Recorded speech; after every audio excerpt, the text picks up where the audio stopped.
The movie Green Street Hooligans was released in 2004, becoming the most mainstream movie about football hooligans.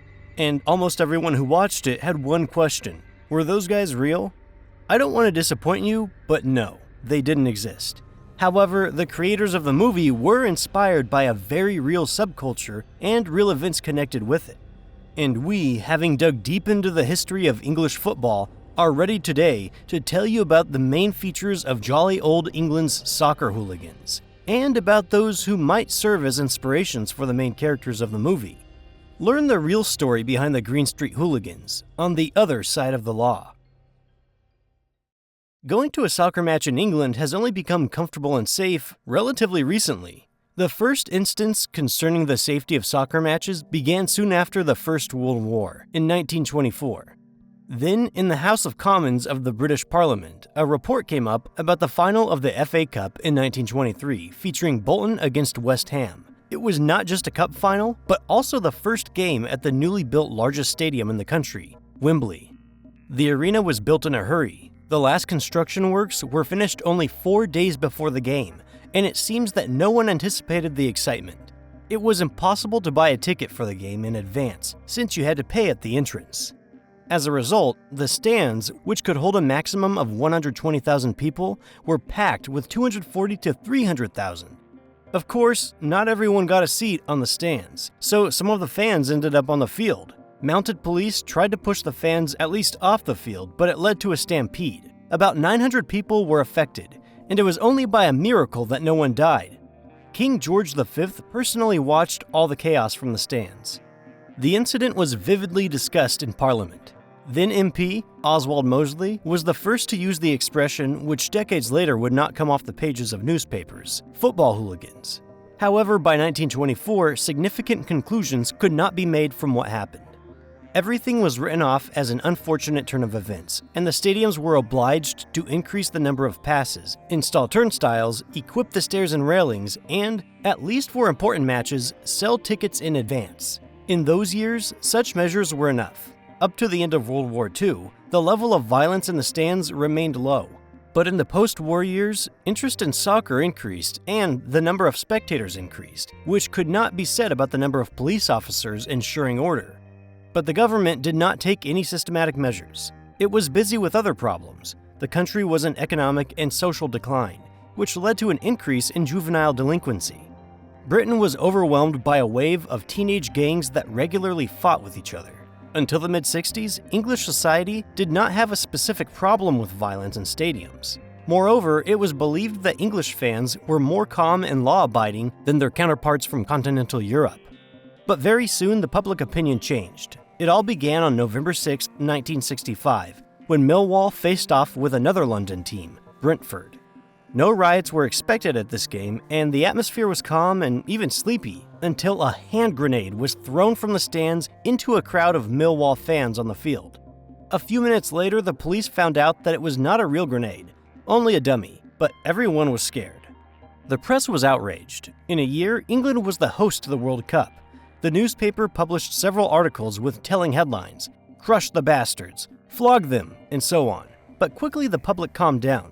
Because, to repeat, in those years, the level of danger in the stands of a soccer stadium was no different from, say, visiting a race course or a pub on a Friday night. Also, there were virtually no riots because of the high prices of railroad tickets. Fans could not afford to follow their favorite team to another city. Small, localized clashes broke out, but only when teams from neighboring districts or cities played each other. The police could handle this level of aggression quite well. But all that changed in 1967 when Manchester United came to East London to play West Ham, and with them several thousand fans. MU fought for the title of English Championship, and to do so needed only a victory in the game against the Hammers. That is why so many fans came to support their team. MU won that match with a score of 1-6, but this game was remembered because of its riots. Throughout the day, violent clashes between the team's fans broke out around West Ham's Upton Park Stadium. This was the first indicator that the problem of fan violence was growing. Gradually, fans began to travel more and more for their team. The bulk of soccer fans went to away games on the so-called football trains, special trains hired by the clubs from British Railways. As for the comfort levels inside and smell, They were very outdated. Even by 60s standards, each car had separate 8-seater compartments on one side and a corridor on the other. Experienced fans later recalled that in the cold season in such trains, the most important thing was not to freeze. Police valued these trains because they thought they could control the movement of fans across the country. But even if they could control the movements, they were increasingly out of touch with stadiums. In those years, at soccer stadiums in Britain, there was no such thing as what we would call a guest section, a specially fenced stand or sector where fans of the visiting team could gather.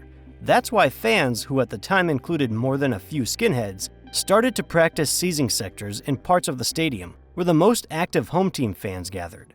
These sector takeovers took place in different ways. There were times when away fans at the stadium long before the match, usually even several hours before the starting whistle, and were already ready for a warm welcome from the locals. But the opposite happened. By the time the guests arrived, the home stand was already filled with fans, who themselves were eagerly waiting for the visitors. In any case, everything ended in a fight. The most disgraceful thing in the lives of local fans was to give up their stand to the guests. But being arrested was not considered something shameful. The police, as a rule, tried to enter the stands when the fight was over, and they were limited by the fact that they would only snatch the most rowdy fan from the crowd.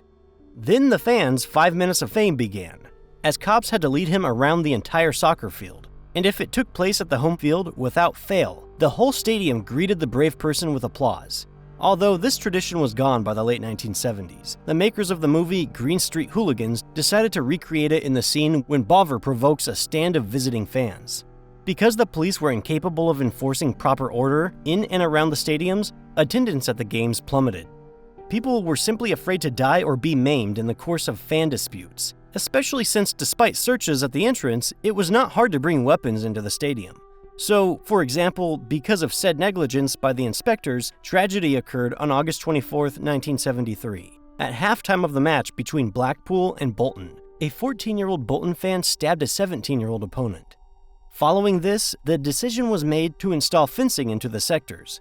Sharp-tongued fans commented on the innovation as follows: "Since we behave like animals, the authorities treat us accordingly." These fences helped the police at first. Now hooligan mobs, save a few groups, could not move around the stands as they pleased, and those who instigated fights could not easily and quickly leave their sector. That's when the guest sections finally appeared. Fans of visiting teams reacted to this innovation by ceasing to wear club colors so that they would not be sent to the visitor section. In response, police started giving all the fans a little interrogation. What's the name of the pub near the stadium? And what street do you live on? Because of such measures, some fans only managed to take their seats in the stands by the beginning of the second half. But the police were satisfied, and for high-risk matches, such as finals, tickets could only be bought in advance. But don't think that with the introduction of all these measures, violence was stopped. It simply moved from the stadium stands to the city streets. Henceforth, the favorite tactic of hooligan mobs was to attack pubs where rival groups were gathered.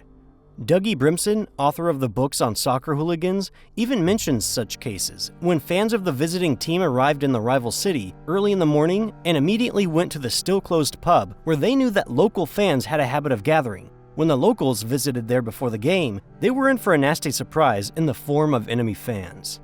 The second place where opponents were guarded was the subway. From early morning on match day, firms controlled the entrances and exits from the stations, and one teenager who was on duty in the early morning near some London Underground station was one of the future leaders of the inner-city firm and one of the first soccer hooligans to receive a prison sentence, Carroll Cass Pennant. It was inner-city firm, abbreviated ICF, that is generally considered to have inspired the Green Street Hooligans mob, so we should elaborate on its well-known leader and the firm itself. Pennant was born on March 6, 1958, in Doncaster. His birth mother abandoned him and put him in an orphanage, but soon the child was adopted by an elderly couple, Doll and Cecil Chambers. This couple treated him very well and wished only good things for him. But it so happened that young Carroll was the only dark-skinned child on the block. Conflicts with peers arose not only because of his skin color, but even because of his name, which many considered feminine. So at the age of 9, Carroll asked his mother to call him Cass, in honor of his favorite boxer, Cassius Clay, who later chose the name Muhammad Ali. Cass had a hard time on the streets, but he learned a simple lesson from childhood: you have to hit first. He also loved soccer and as a teenager became part of the West Ham firm called Mile End.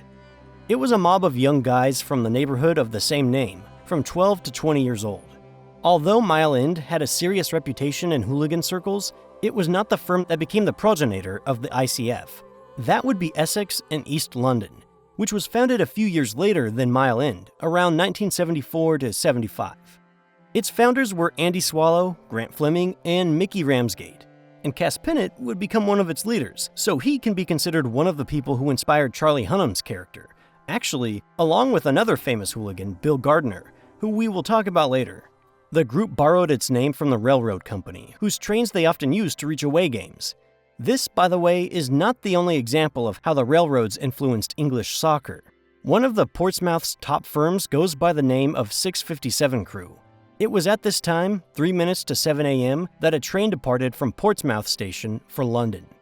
In fact, in those days, any group of like-minded friends made up a firm. But on match days, they all became one, the ICF. All members of the groups grew up in the same neighborhood, and if they did not know each other personally, then at least they had already met somewhere before. Therefore, it was almost impossible for a complete stranger to become part of a group, especially an American who, like Elijah Woods' character, came to visit. These companies traveled to West Ham's home games at the Upton Park Stadium, as well as to stadiums of other London clubs when the Hammers played there. Standing out, of course, was the Den, where Millwall played. The enmity between the fans of these clubs was especially pronounced in the 70s. In the years that followed, matches between the teams were extremely rare due to the fact that Millwall spent most of its history in the lower divisions. The reason for such hostility was mainly due to physical proximity. Another bone of contention from a historical perspective was one of the biggest strikes in English history, which took place in 1926. Workers that supported this strike, in the main, were sympathetic to West Ham, which could not be said about the Isle of Dogs inhabitants where Millwall was founded. Subsequently, some journalists also tried to link the feud between the fans to a criminal background. As an example, they blamed the war waged between them on other famous residents of the East End, the Cray twins, who you can watch a video about on our channel, and the Richardson brothers. To us, however, this version seems too far-fetched. Most, if not the vast majority of hooligans, were in no way connected to organized crime. After graduating from school, our own Cass Pinnett worked for a long time as a builder. Such a job allowed him to have not only money, but also a lot of free time, which he spent on supporting his club. Although Cass committed many offenses, none of them related to the self-serving criminal motives that are characteristic of organized crime. As the new decade began, fans started to pay more attention to their appearance. From then on, they were not only valued for their ability to throw a fist in the stands for their club, but also their ability to dress. Hooligans rushed to buy clothes that were more suitable for country clubs than stadiums. Brands such as Fila, Ales, Lacoste, and Taccini became particularly popular in those years. The fact that these brands frankly were not very affordable did not stop fans. The cost of a pair of sneakers or a track top could be equal to a week's salary. Many people wanted to look good, but not everyone could afford it. And if fans from the southeast of England, the most affluent region of the country, could still afford expensive purchases, then some soccer fans from Liverpool had to steal them. Merseyside in the 1980s was an economically depressed region with much of the population unemployed. But thanks to the success of Liverpool and Everton on the soccer pitch, their fans looked quite stylish. Thanks to their success in England, these clubs regularly played in continental Europe, where they were followed by an army of fans. On such trips, fans were not interested in cultural attractions. They wanted to see stores with fashionable brands, preferably those that were not yet available in England. Clothes were stolen, both for themselves and for resale. A trip to Europe could well be made up by selling a few fancy items and still earning on top. Yet, hooligans followed not only the clothes racks, but also newspaper headlines.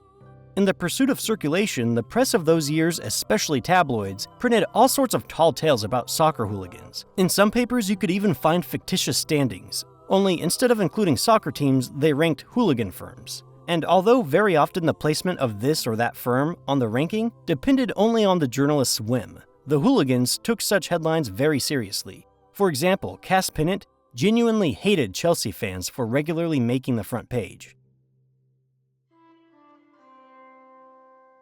In the early 80s, life around football changed significantly. If earlier fights were spontaneous, now there was more organization in the hooligans' actions.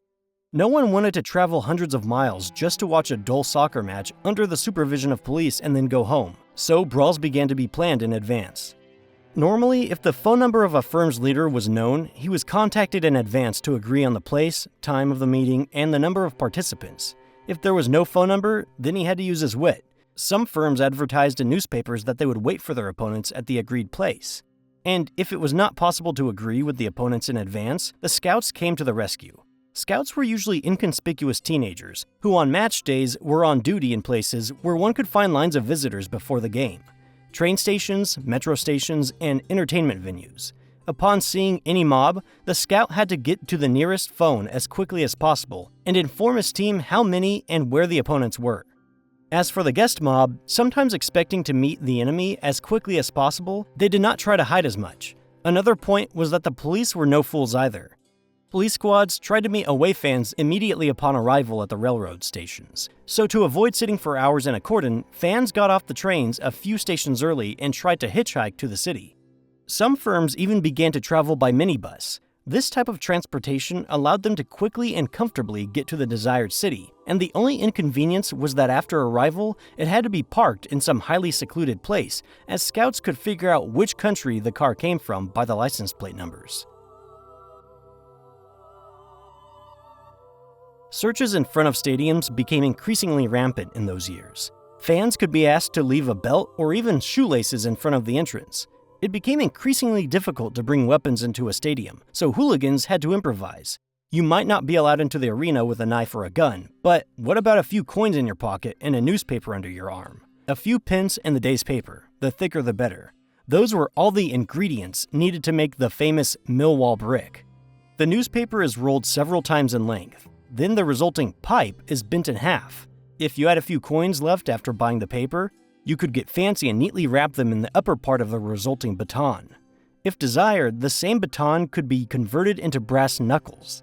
Fans especially liked to make bricks from fresh issues of the Daily Mirror.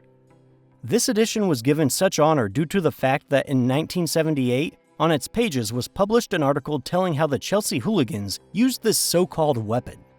Another iconic weapon of the era was much more difficult to get into the stadium. We're talking about the Stanley knife. Two knives bound together with duct tape, with a match inserted between them. This type of weapon got its name from the popular Stanley firm, which since the mid-19th century is famous for the quality of its home tools, including knives. If you got cut with such a knife, not just any surgeon would be able to stitch it up. Eyewitnesses recalled that some hooligans specifically tried to strike their rival's heel with these knives so that they could not sit for weeks. More exotic weapons were also used. For example, golf balls with razor blade shards, cigarette packs with rubble inside. Some hooligans went so far as to fill spray bottles with ammonia.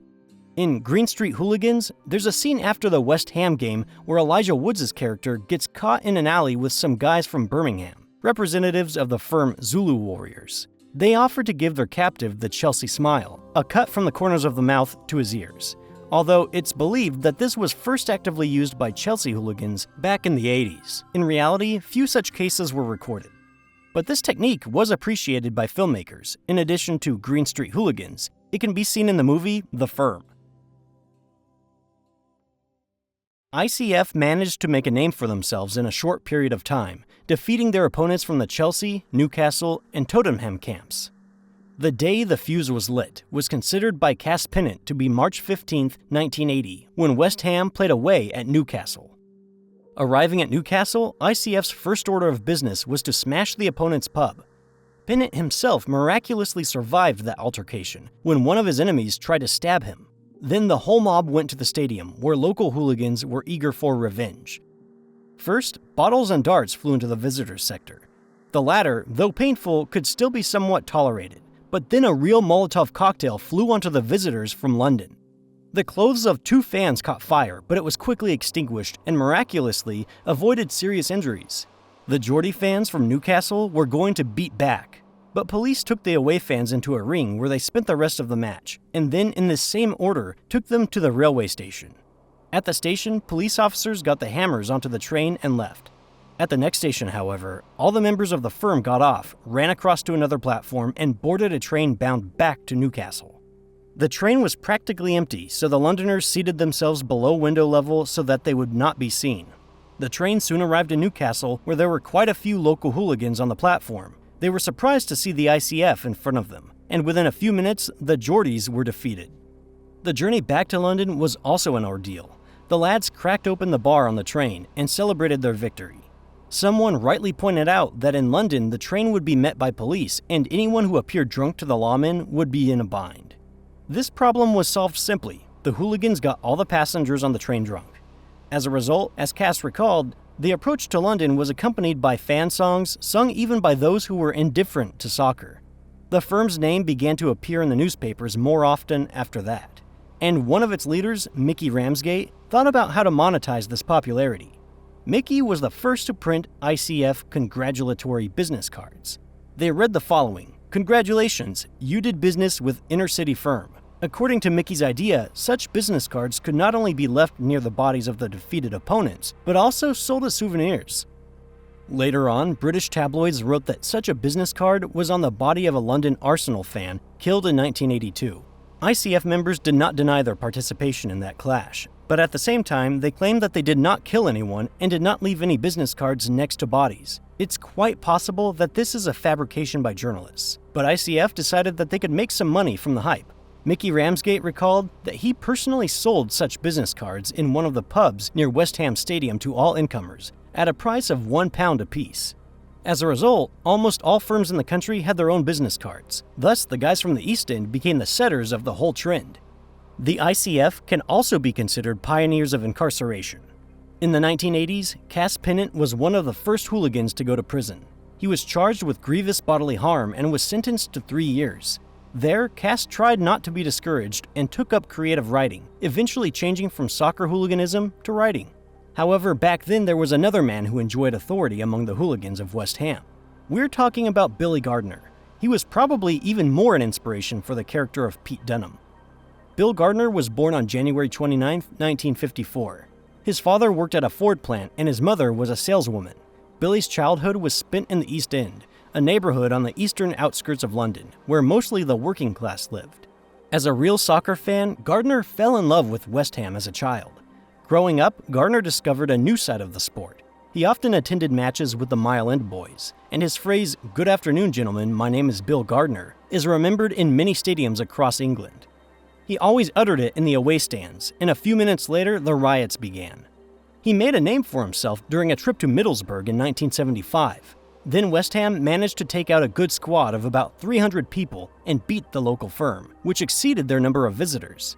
In the future, Gardner's life contained more than a few fights and cases related to football, and some of them are quite worthy to someday be in a movie or TV series about soccer hooligans. For example, Gardner once went on an away trip to Birmingham, where they were supposed to play West Ham, when due to confusion in the train schedule, it became clear that this firm would not get to the team's game on time. They decided to go instead to Luton, where the local team played Arsenal. Upon arriving in Luton, Gardner's friends decided to head to the away section, and that's where the trouble started. Gardner realized that his friends had to be rescued somehow. He was wearing a fedora and overcoat, so he approached the officer and told him that he had come all the way from London to monitor a group of soccer hooligans in the guest stands that needed to be removed. Gardner was so convincing that the policeman allotted him 4 officers and 1 sergeant. With their help, Gardner calmly led his comrades out of the grandstand.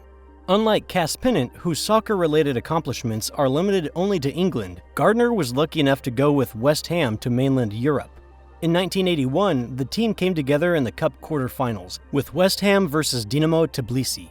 Given that in the first home game, the Hammers lost with a score of 1-4, there were no real chances of going to the next round. Gardner was desperate to leave, so much that he wanted to visit the Soviet Union. However, Gardner was told at work that he could not go because he had used up all his vacation money. Anyone else in his place would have accepted it, but not Bill, who decided to dig into his tricks. Taking 6 tablets of paracetamol, he hit himself on the hand with a hammer. He couldn't break his arm the first time, so he had to take a few more blows. When he heard the long-awaited crunch of the bone, he decided that at least a week of sick leave was in his pocket. At the hospital, having taken x-rays, the doctors found that his arm was broken in 6 places. However, Bill was not interested in such trifles, so he rushed to pack his things. The Soviet Union reminded Billy what cold was, as well as what it meant to make good money. In Tbilisi, where, by the way, West Ham won 1-0, Gardner managed to earn almost 40 pounds on the sale of clothes and miscellaneous small things like chewing gum. But not all trips abroad were as enjoyable and educational.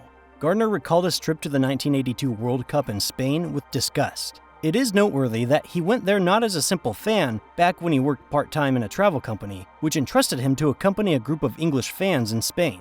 According to a draw, the England national team was to play several games in Bilbao.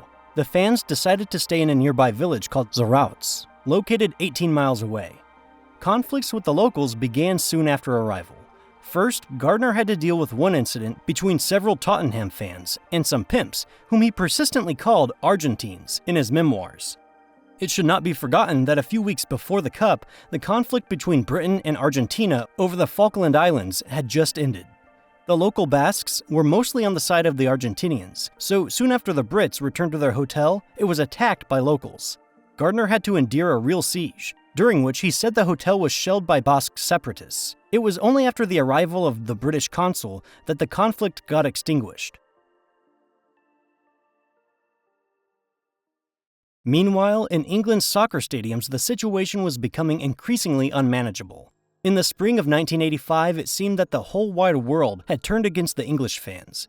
March 3rd of that year, London Millwall played in the FA Cup away against Luton, and the game ended with some of the loudest riots in the history of British soccer. 31 police officers were injured that night, and several dozen people were arrested. Apparently, no one even tried to count the number of injured fans. The stadium was so damaged that it soon had to be closed for reconstruction. The Millwall hooligans outdid themselves. They ripped out all the seats, dismantled the fences, and threw knives at the Luton goalkeeper.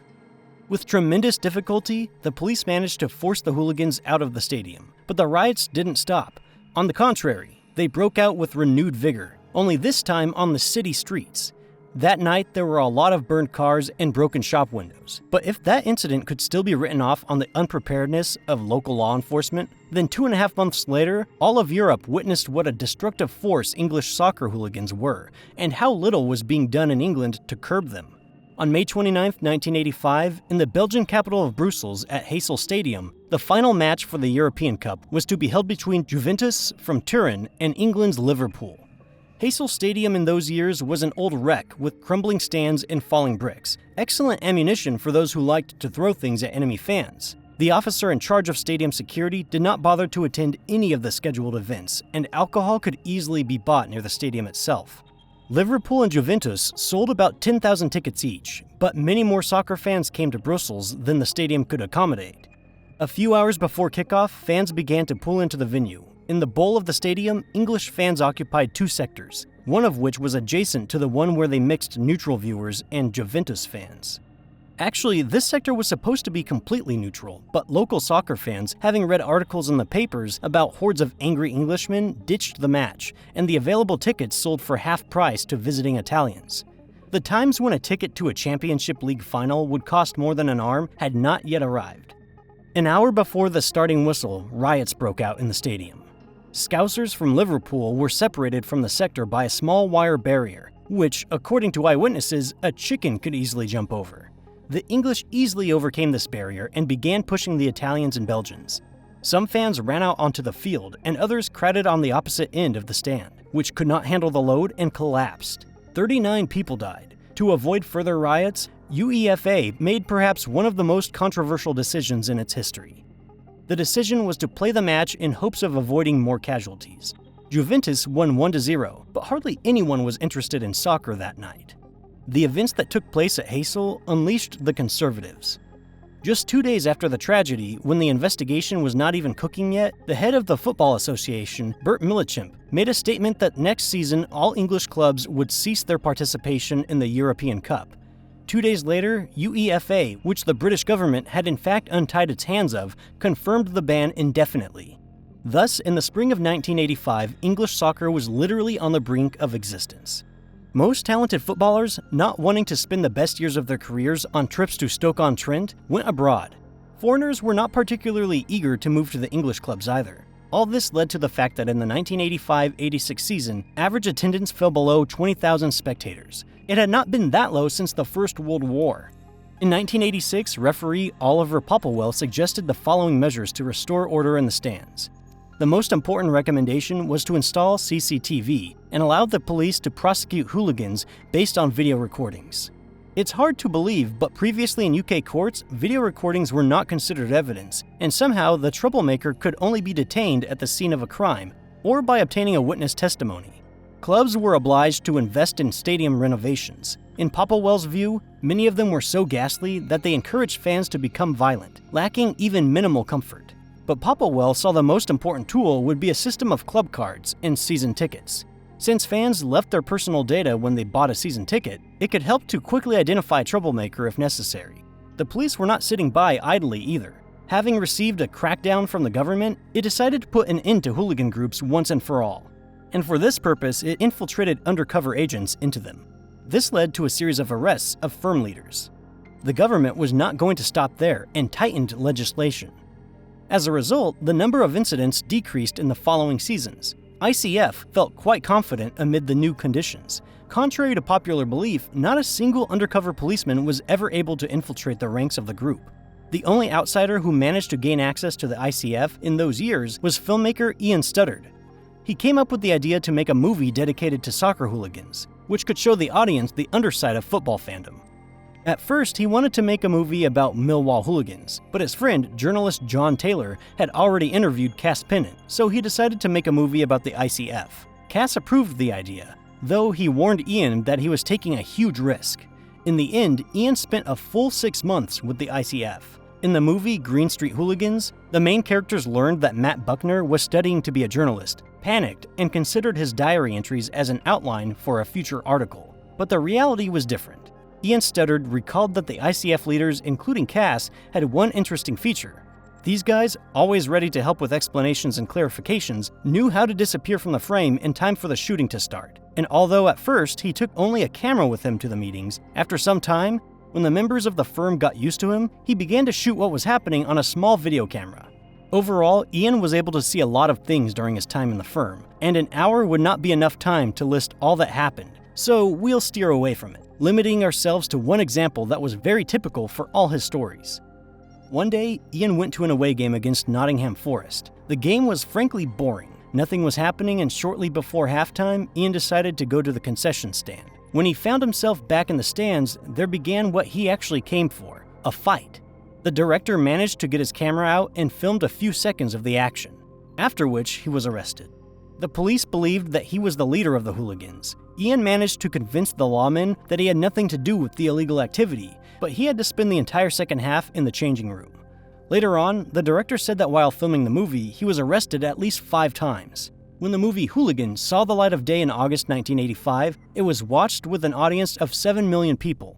Perhaps for the first time in many years, British viewers saw an honest and impartial account of the people the press had managed to dub demons and murderers. Police reacted to the release of the film by organizing several raids over the next 2 years, targeting ICF leaders. At the end of the 1980s, another film with soccer themes was released. It was Alan Clark's The Firm, starring Gary Oldman. Although this movie does not say what kind of firm we're talking about, ICF is still unmistakably recognizable in it. Its charismatic leader, played by Oldman, seeks to lead England's soccer movement in the upcoming European Football Championship. Despite some flaws, this film managed to become a classic, and many interested in the theme call it among their favorites. Meanwhile, in July 1986, Margaret Thatcher congratulated soccer officials on a 50% drop in the number of offenses recorded at stadiums. In some ways, she was right. There were indeed fewer arrests, but the hooligans reasoned differently. If you can't fight in the stands, you can certainly do it elsewhere. In the summer of 1986, West Ham gathered to take part in a friendly tournament, which was held in Holland. Even though club leadership wanted to keep this a secret from the hooligans until the last minute to keep them from following the team, members of ICF learned about the tournament from one of the players. The group decided to travel to the Netherlands on a ferry leaving the port of Harwich. On the train ride there, the Londoners found out that on the same ferry with them would be members of Manchester's United Red Army, who were going to support their team in a friendly match in Amsterdam against Ajax. Once on the ferry, the ICF members settled into a bar on one of the upper decks and prepared for defense, just in case. The East End residents were not fooled by their premonition. It wasn't long before a fight broke out. Despite the fact that they were outnumbered several times by the Mancunians, ICF did manage to fight back. Both sides used everything they could get their hands on during the fight, including fire extinguishers and flower pots, and one of the Londoners even had the idea of using a fire hose, which he used to generously spray water on his opponents. The ferry resembled a battlefield, a bar was damaged, and a duty-free store was vandalized. This fight lasted only 10 to 15 minutes until the ferry captain decided to turn back and sail to Harwich. The ship's crew then appeared on the top deck and locked all the ICF in the bar. At Harwich Harbor, the police arrested anyone wearing wet clothes. The rest were sent under escort to the railroad station. When the Londoners arrived home, they were met at a railroad station by the correspondents from several newspapers. They peppered them with questions about what had happened that day in the English Channel. The ICF modestly told reporters that 14 members of their group had taken down about 150 Man United fans. However, the battle on the ferry had very serious consequences. It was a miracle that no one had died in all that chaos. Police arrested 14 people, and 4 victims were admitted to hospitals with stab wounds. In the fall of 1987, a trial was held, where the judge announced exemplary sentences. 3 members of the ICF were sentenced to 6 years in prison. Oh, and English clubs were now banned from participating even in friendly matches in Europe. In the same years, Scotland Yard conducted an operation code named Full Time. It involved about 250 police officers and was planned for 5 months. As a result, 25 hooligans from the ICF and their nemesis from Millwall, the Bushwhackers, were arrested. By then, Billy Gardner had completely retired from his involvement in soccer. He had a son, had got a job as a bouncer in an establishment in East London, and lived the life of an ordinary citizen.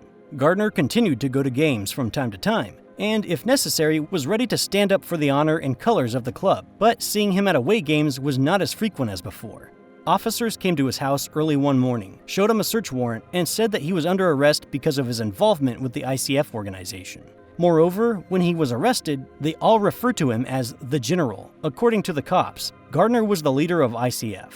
The search that lasted more than 2 hours yielded nothing. Bill had to spend some time in prison Brixton before he was released on bail, which amounted to £32,500. In the end, Bill was never charged and was also paid compensation.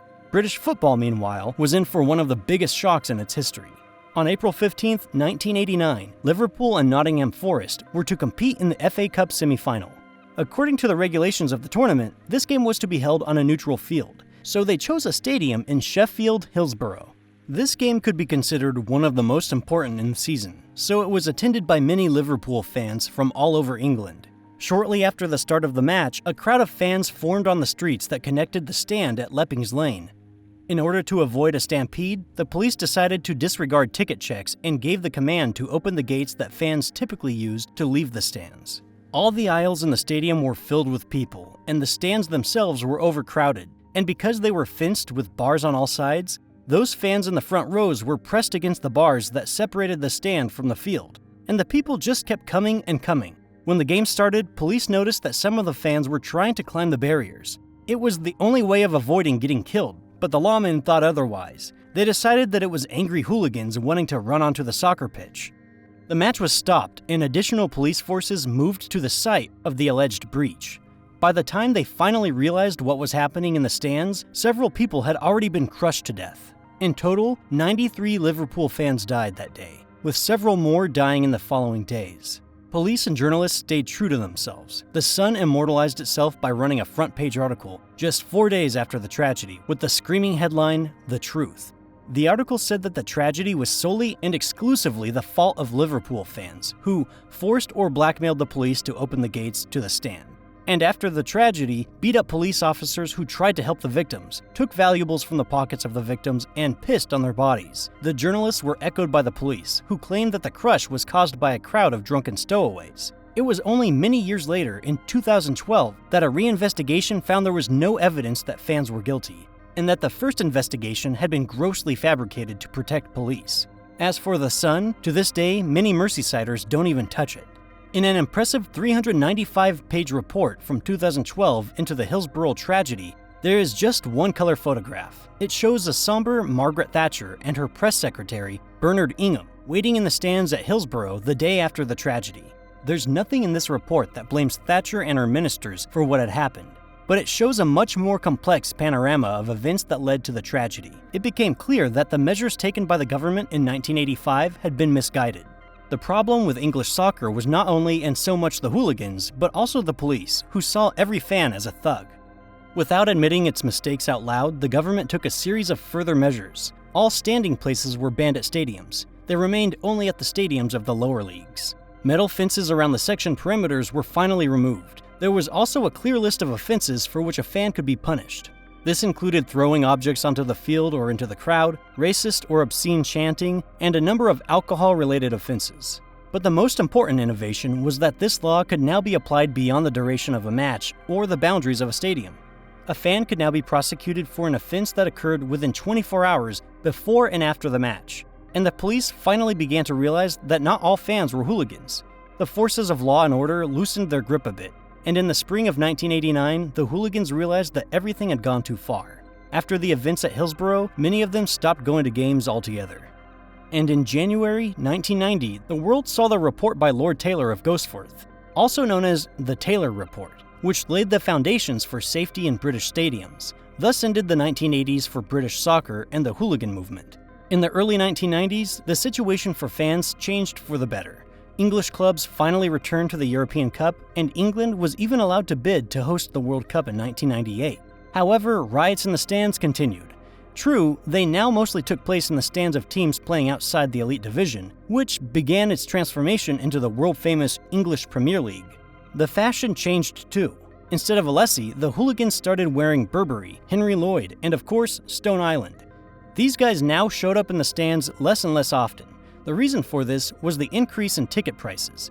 Soccer was becoming middle-class entertainment, and there were a lot more CCTV cameras in the stadiums. That's why the characters of Green Street Hooligans try to get to the stands of their native Upton Park as quickly as possible while covering their faces. In real life, such a measure would not have helped them.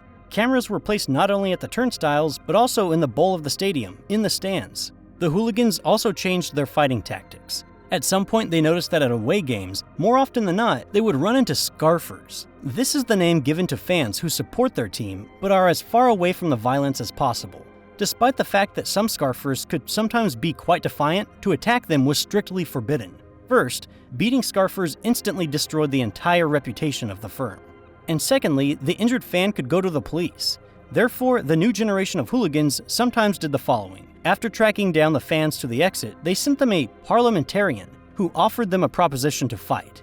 If the response was positive, then the details, place and time, were discussed. If the visitors answered that they came just to watch soccer, they were left alone.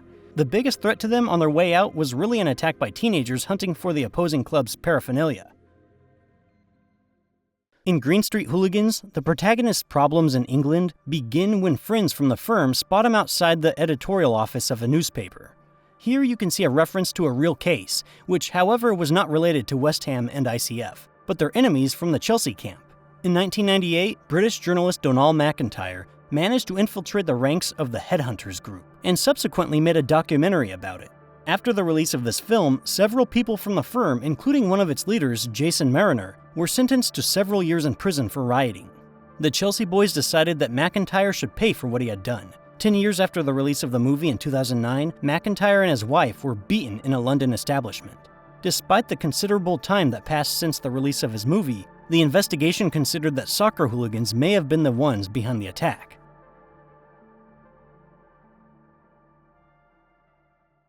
Nowadays, you can only meet guys like Bill Gardner in the stadiums of the British Soccer Underground, those teams that are not part of the Football League. The soccer fans have gone deep underground, and the maximum they're capable of is mere scuffles out of range of the ubiquitous CCTV cameras. The modern English Premier League is sharpened for financial gain and is doing a pretty good job of it. And people like Cass Pennant would scare away the paying public. So the government was keen to keep people like him as far away from the stadiums as possible. These days, a fan can safely pop into a bar before a West Ham game without fear of a smoke bomb flying in and 400 angry headhunters waiting outside. Some will say the new era has lost its aura, and they would be right in their own way, but that it's safer is undeniable. West Ham have not played at Upton Park since 2016. The team now plays at the new, more modern Olympic Stadium, which was built specifically for the 2012 Summer Olympics. Fans are not very fond of the stadium. The running tracks, according to them, kill the atmosphere. However, there is nowhere for the team and fans to return to.